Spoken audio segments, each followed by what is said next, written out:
quan vam fer aquesta pel·lícula vaig conèixer a Jordi Dauder, que era l'únic professional de veritat, un gran actor valencià, però que treballava molt a Catalunya, en TV3, ara ja és mort. I, clar, aquell home a mi em va impressionar, però després vaig veure a la sala del costat estava Jordi Hurtado i també vaig dir, hombre, un crac, te doblava tota la pel·lícula de soldadets, te feia 3-4 soldats que parlaven entre ells i ni t'enteraves de que era el mateix tio.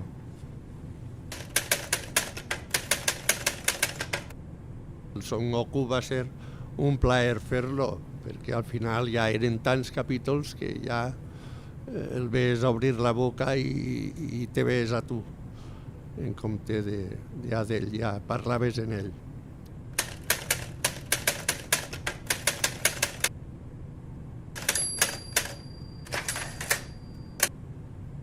Sí, vaig treballar, però sempre de freelance, sempre entrant per la porta d'on estaven les seguretats i sense poder aparcar dins al pàrquing, una història. Però al final entrava dins i feia el que havia de fer i sobretot vaig treballar en esports. I ens fèiem un programa que es deia Passa-la, que el Ferran Pina era el director del programa, i fèiem com... Era un programa de futbol i fèiem bromes. Nosaltres doblàvem a Fernando Roig, a Romario, a Valdano, a Luis Aragonès.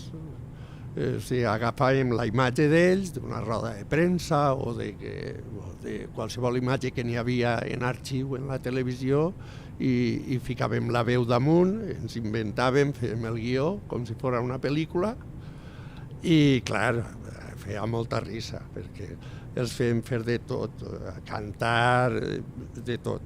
I sempre aprofitàvem moments en què a lo millor dia una cosa i els altres aplaudien o menejàvem. Fernando Roig sempre menejava així, fèiem cantar i ell cantava i això era molt divertit.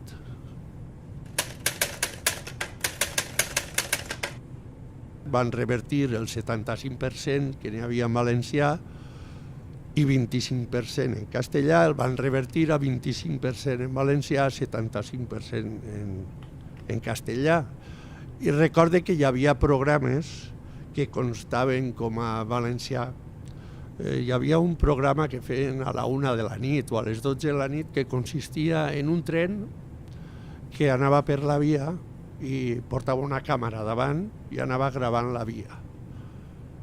No era cine mut, però se sentia tatan, tatan, tatan, tatan, del tren i les imatges.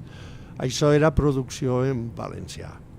Després recorde també les tardes de cine, que, com s'escriu igual que tardes de cine, també constava com a producció en valencià, quan totes les pel·lícules, a més de ser de vaquers, eren en castellà i de l'any de la polca.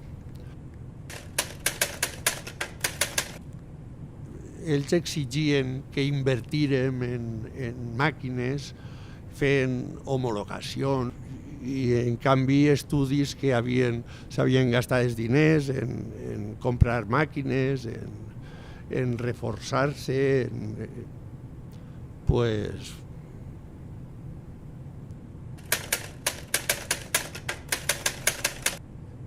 Bé, bàsicament tot el meu treball ha sigut en valencià, encara que he fet molts doblatges en castellà per a Antena 3, el multicine,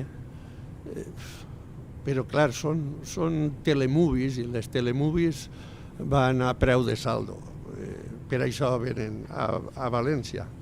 Les pel·lícules de cinema solen doblar-les en Barcelona i en Madrid. Últimament se n'estan aprofitant de la baixada de preus espectacular que hi ha en València a manca de treball i solen doblar els protagonistes en Madrid i tots els secundaris i els ambients en estudis de València a preu això.